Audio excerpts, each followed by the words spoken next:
On their wedding anniversary, unaware his pregnant wife was the company's real owner, Caleb Hart pushed her and her mother out into the snow with his bare hands to marry his mistress, believing he was erasing a powerless woman.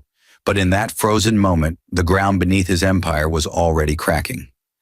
Evelyn Hart stood there, 7 months pregnant, shielding her mother as snow soaked their shoes, her face calm while the man she loved locked the door on her future.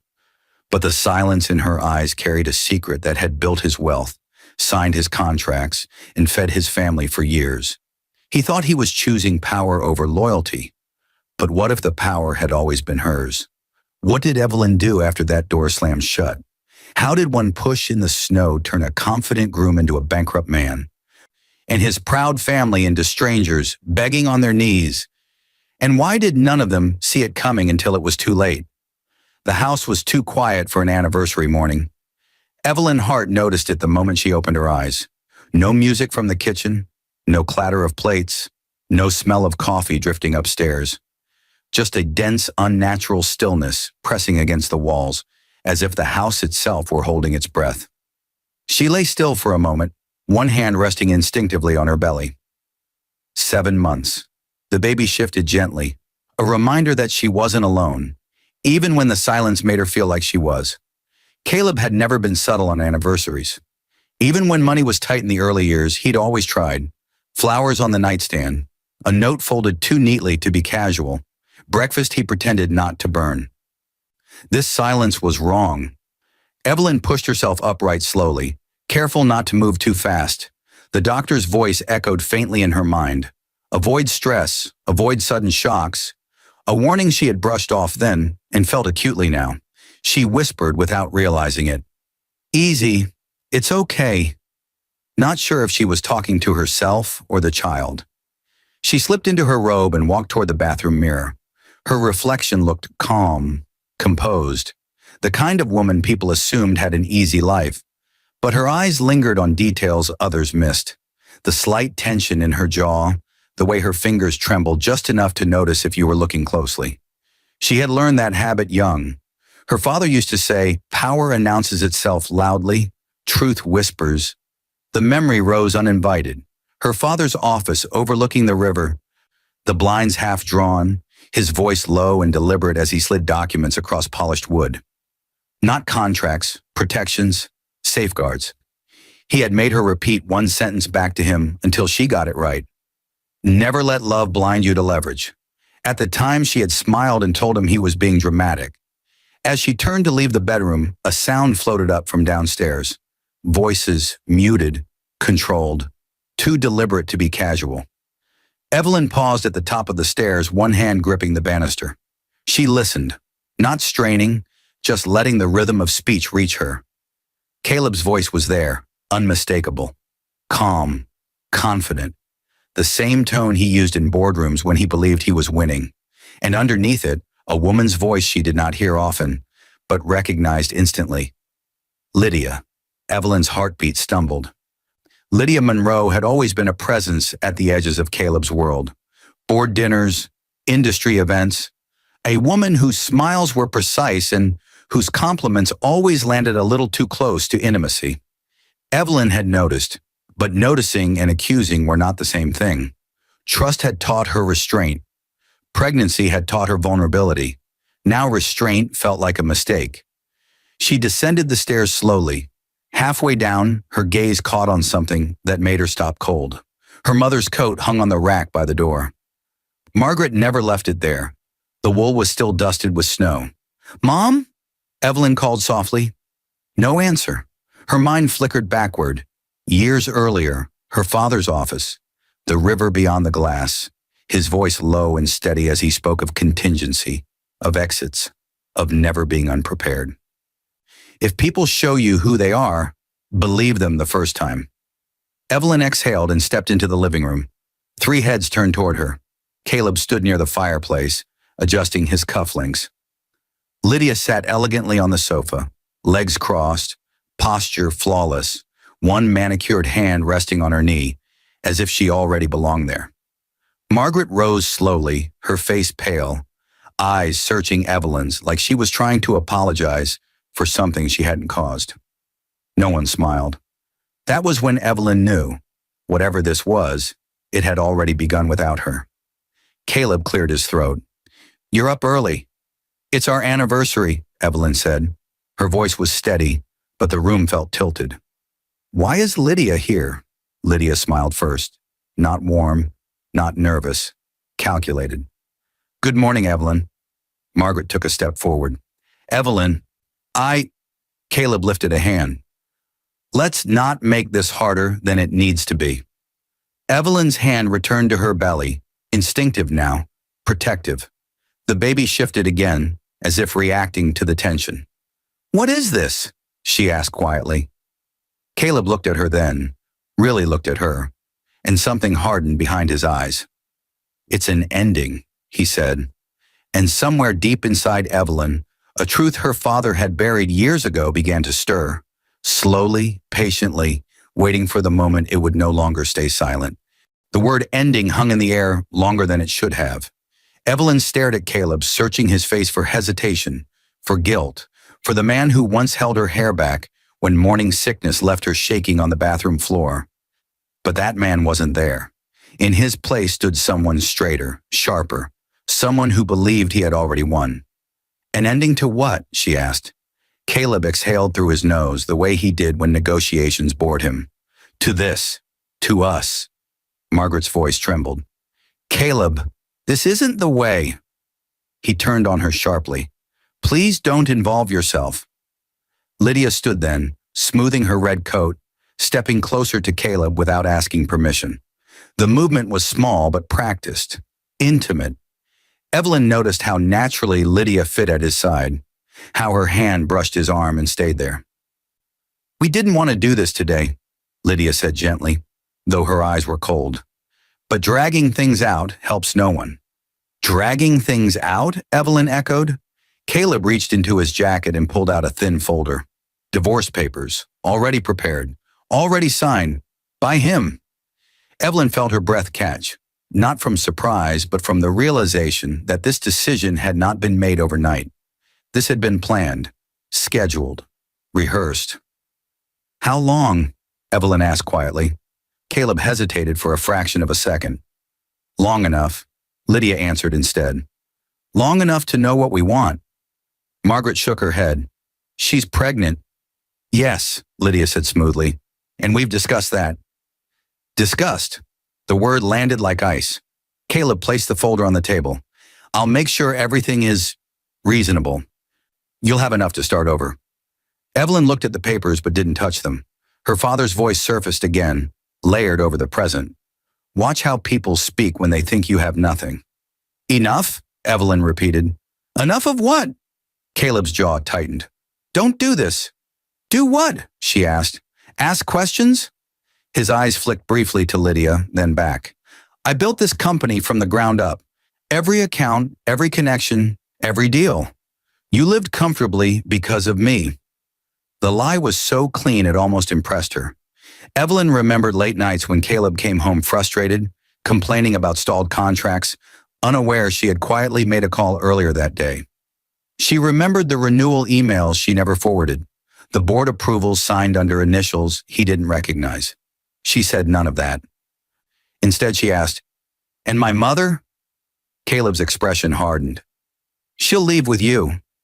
Margaret grabbed Evelyn's hand. We can go. We don't need...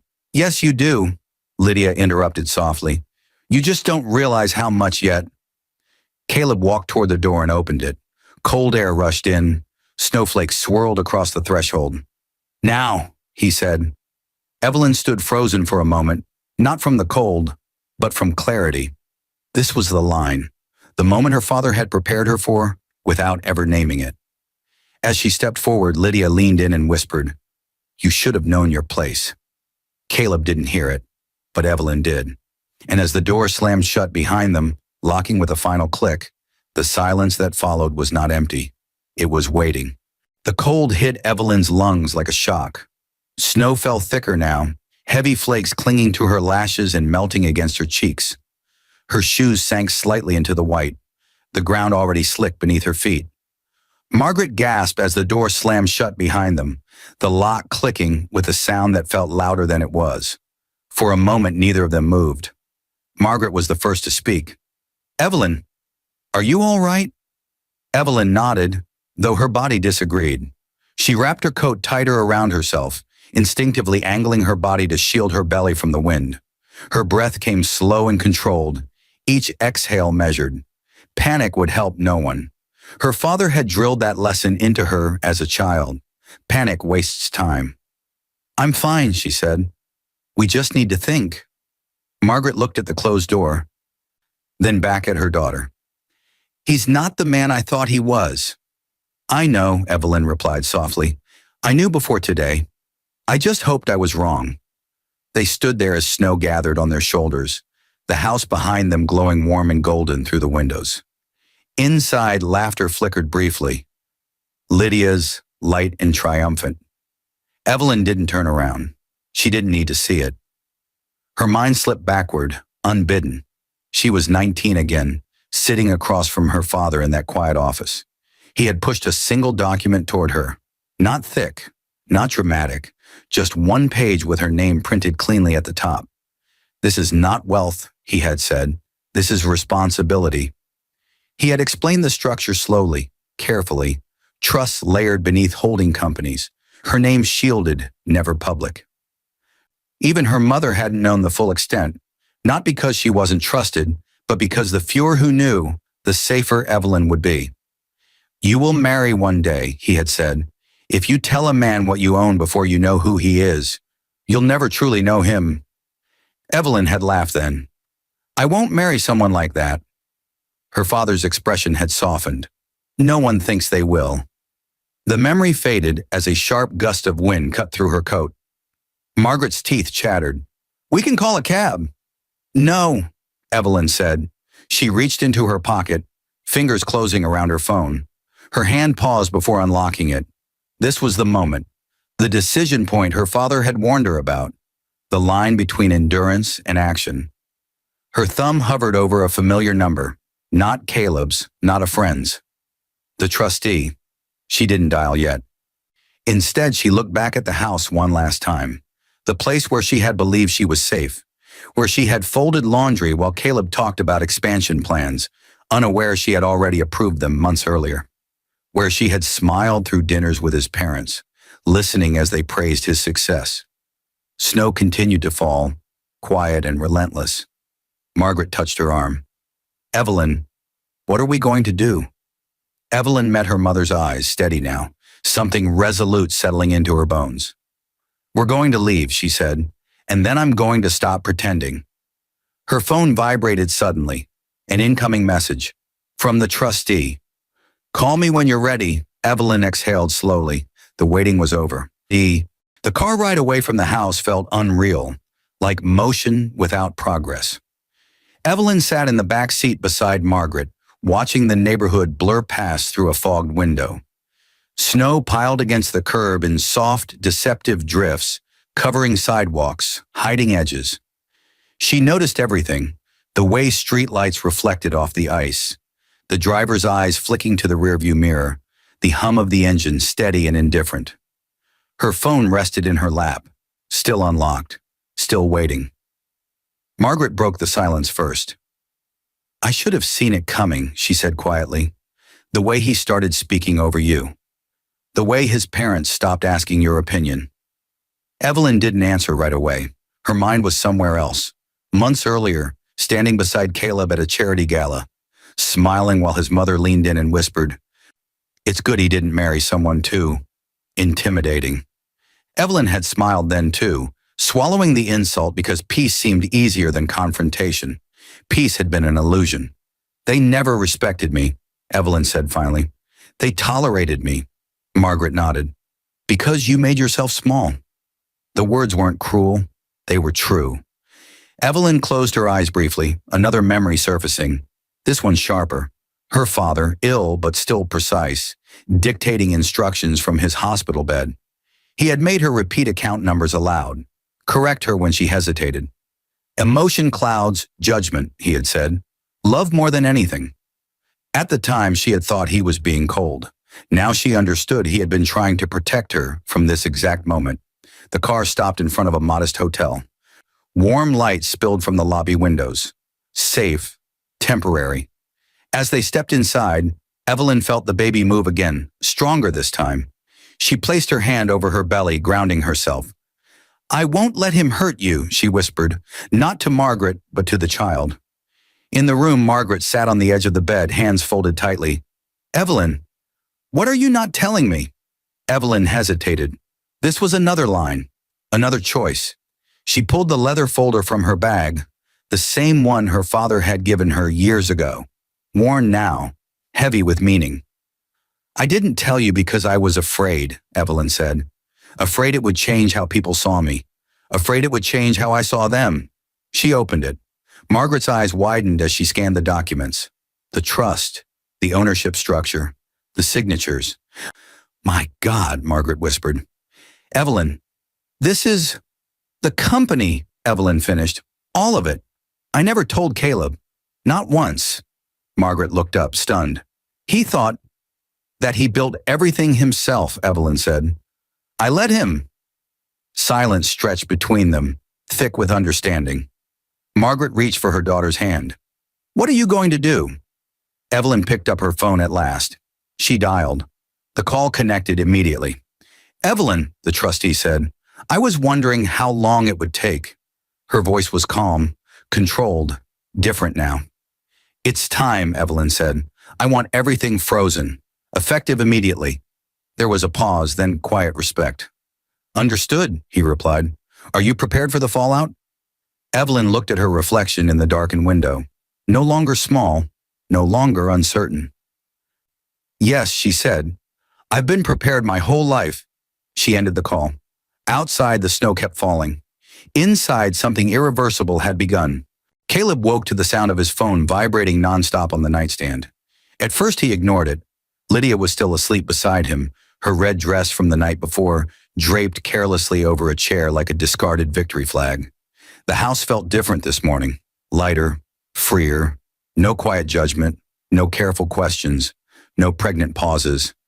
He reached for the phone, irritated. 3 missed calls, 7 emails, 2 calendar alerts marked urgent. His brow furrowed. Caleb sat up and opened the first email. It was from the bank. Account access temporarily restricted pending review.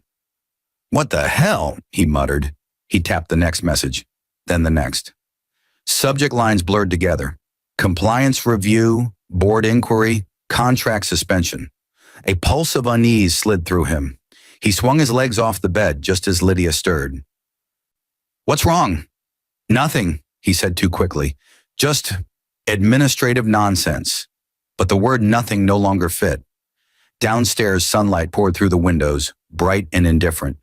Caleb paced the living room, phone pressed to his ear. "I don't understand," he snapped. "We've never missed a payment." The voice on the other end was polite, detached. "This isn't about payments, Mr. Hart. It's about authority." "What authority?" There was a pause. Then, "We've received instructions from the controlling interest." Caleb laughed once, sharp, disbelieving. "That's impossible." The call ended. He stared at the screen, suddenly aware of how quiet the house was again. But this time, the silence felt hostile. Lydia came down the stairs, freshly dressed, composed. "Did something happen?" Caleb turned to her. "Do you know anything about this?" She hesitated. "Just a fraction. Enough." "About what?" she asked. Before he could answer, the doorbell rang. A courier stood outside, holding a sealed envelope. Thick, official. Caleb signed for it, his signature suddenly shaky. He tore it open. The words swam at first, then sharpened. Emergency board meeting, attendance mandatory, effective immediately. His chest tightened. "This is a misunderstanding," he said aloud, as if the house could reassure him. "Someone's playing games." Lydia watched him carefully. "Who would do that?" Caleb didn't answer, because a memory had surfaced, unwelcome and persistent. Evelyn at the dining table months ago asking softly, "Do you ever wonder who really signs off on things?" He had laughed then, kissed her forehead, told her she worried too much. He grabbed his coat. "I have to go." Lydia stepped forward. I'll come with you. No, he snapped, then softened his tone. Not yet. As he drove toward the office, traffic seemed thicker, slower. Every red light felt personal. His phone buzzed again, this time a message from his father. What did you do? Caleb's hands tightened on the steering wheel. For the first time since the door had slammed behind Evelyn, a crack of something like fear crept in. He didn't know it yet, but the foundation beneath him was already gone. The boardroom had never felt this cold. Caleb noticed it the moment he stepped inside. The way conversations cut off too quickly. The way no one offered him a seat at the head of the table. Men and women he had dined with, negotiated with, toasted with, now avoided his eyes or studied him with open curiosity, like doctors examining a patient whose diagnosis they already knew. He forced a smile. What's going on? No one answered immediately. The chairman cleared his throat. Let's begin. Caleb sat, pulse pounding. His phone buzzed again. Another notification he didn't open. A projector flickered to life. Charts appeared. Legal documents. Ownership trees. Caleb leaned forward, irritation rising. I don't see how this concerns... It concerns you because you're no longer authorized to speak on behalf of the company. The chairman interrupted. The words hit like a slap. What? Caleb laughed. That's absurd. A woman from legal slid a folder across the table toward him. As of last night, all executive powers previously delegated to you have been revoked. Caleb stared at the folder but didn't open it. By who? Silence, then a name. Evelyn Hale. The room shifted. Caleb's breath caught. That's my wife.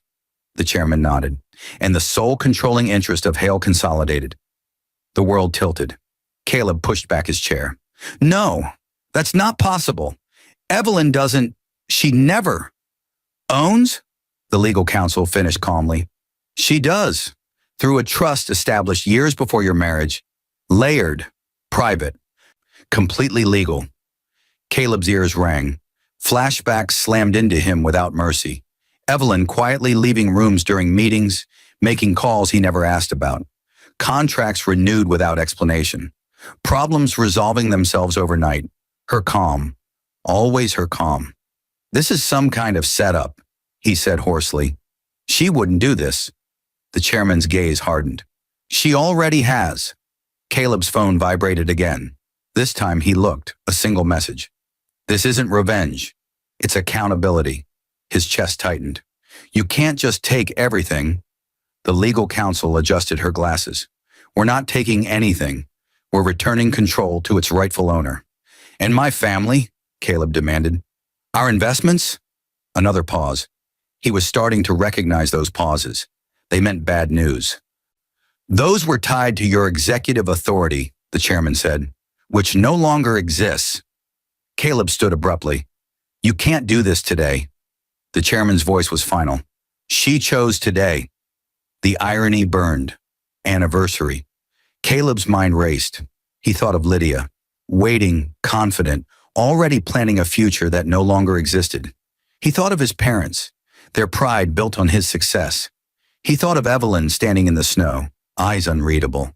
For the first time, he understood the look she had given him before turning away. It hadn't been defeat. It had been certainty. By the time Caleb reached the parking garage, his phone was ringing again. This time, it was his mother. He hesitated before answering. For the first time in his life, he didn't know what to say to her. Caleb, she said sharply, skipping pleasantries. What is happening? I'm handling it, he replied automatically. You're not, his father's voice cut in from the background. The bank called. Our accounts are frozen. Caleb closed his eyes. That's temporary. Don't lie to us, his mother snapped. Did you lose the company? No, he said louder now.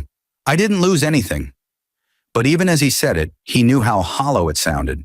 When he got home, Lydia was pacing the living room, phone pressed to her ear, heels abandoned near the couch. She hung up the moment she saw him. What did you do? She demanded. Caleb dropped his keys on the table. What do you mean? My lawyer just canceled lunch, she said. Said my name is suddenly sensitive. Caleb laughed bitterly. Welcome to my morning. Lydia stepped closer, lowering her voice. This isn't funny. People are talking. Someone leaked something. Leaked what? That the company was never yours. The words landed between them like a fracture. Caleb stared at her. Who told you that? She hesitated, then shrugged. It doesn't matter. It mattered. Caleb's phone buzzed again. This time it was a news alert. Hart Industries executive authority revoked amid ownership disclosure. He felt the blood drain from his face. This is temporary, he said again, more to himself than to her. Lydia picked up her coat. I'm going to stay with a friend tonight. What? He turned sharply. Why? She adjusted her collar, avoiding his eyes. Until things stabilize. Things don't stabilize by running, he said. She paused at the door. They don't stabilize by sinking either. And then she was gone. Caleb stood alone in the living room, the silence pressing in again. Only now it wasn't waiting. It was accusing. His parents arrived that evening, faces tight with anger and fear. You humiliated us, his father said, pacing. Everyone knows. Where is she? His mother demanded. Where is Evelyn? Caleb swallowed. She left. You let her leave? His mother cried. After everything she did for you? Caleb froze. What do you mean? He asked slowly. His mother stopped pacing, looked at him. The contracts, the introductions, the timing. You didn't think it was luck, did you? The room tilted again. That night, alone in the dark, Caleb replayed every moment he had dismissed. Every calm response, every quiet question, every time Evelyn had watched him without interrupting. He had mistaken silence for weakness. Outside, snow melted into slush, revealing the hard ground beneath. And somewhere across the city, Evelyn slept peacefully for the first time in months.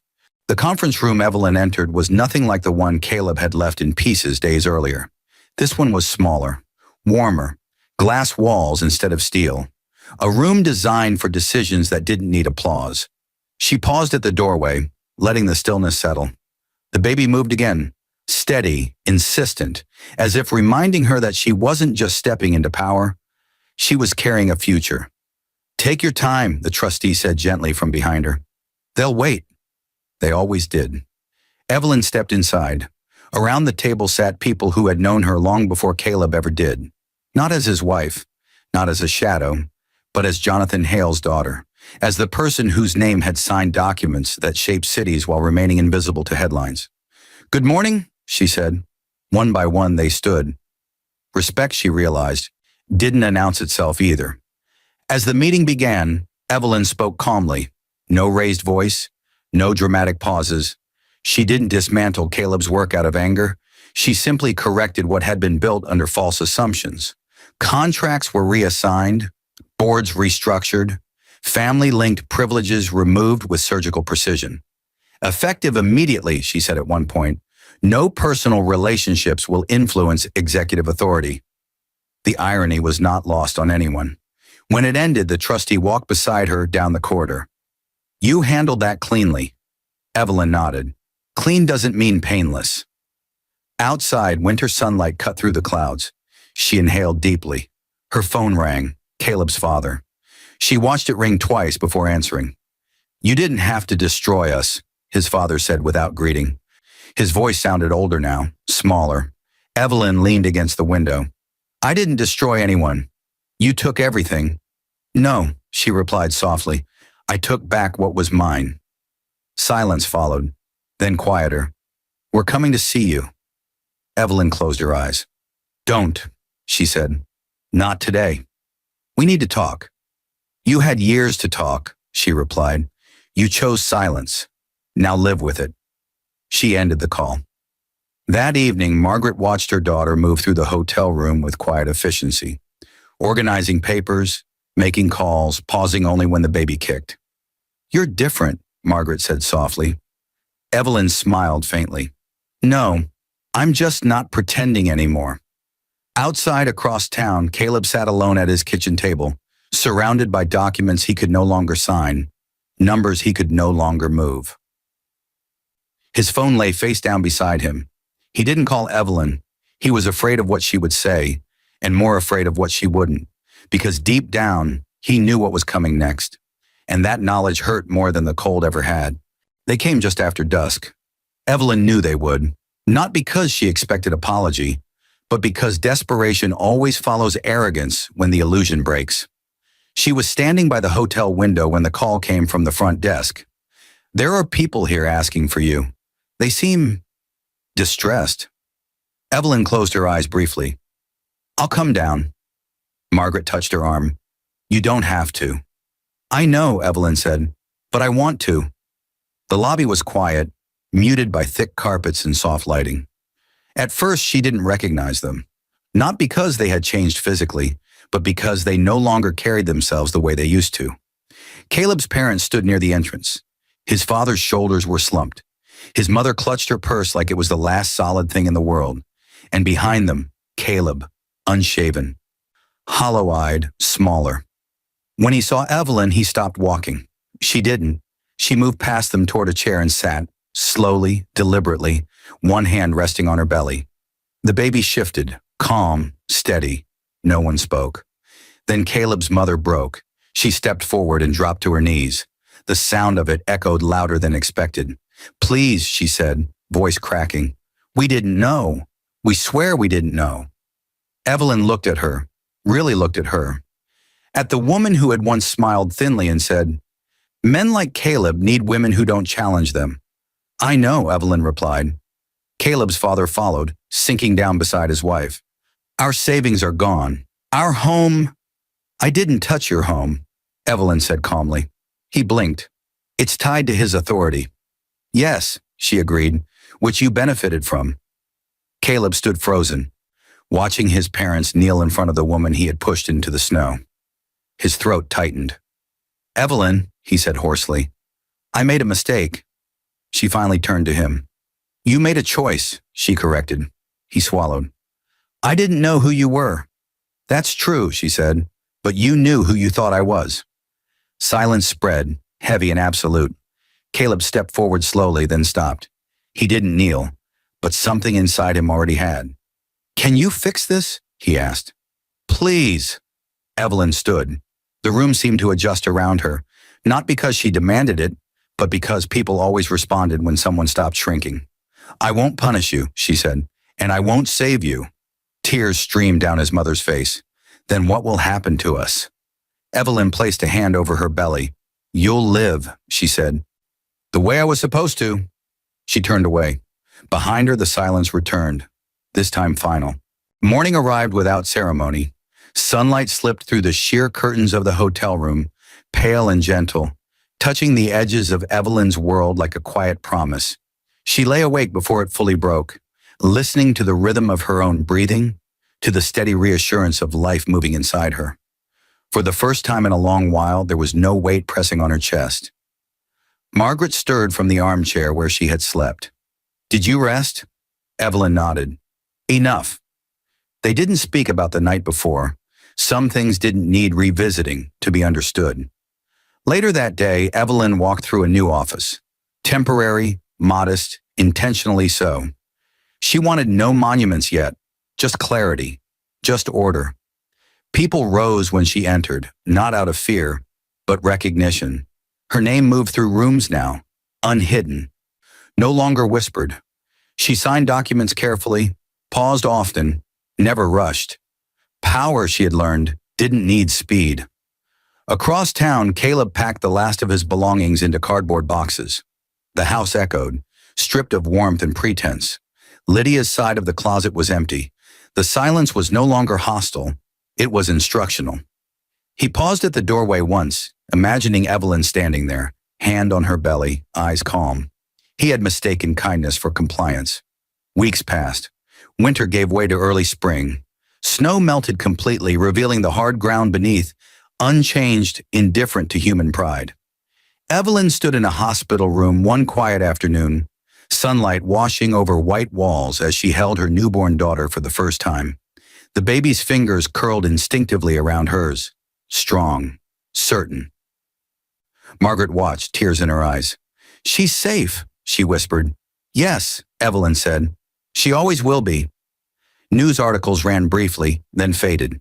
People moved on, but the lessons remained, embedded in boardrooms, in contracts rewritten, in quiet caution. Caleb's family adjusted, Smaller lives, quieter rooms, fewer certainties. They learned how to live without borrowed power. And Evelyn? She never spoke publicly about what happened. She didn't need to.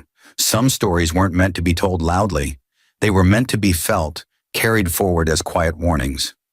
Months later, Evelyn stood by a window, her daughter sleeping against her chest.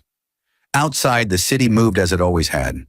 She looked down at her child and whispered the same words her father once spoke to her, words she finally understood. Truth doesn't need permission. The world went on, but nothing that mattered was ever the same.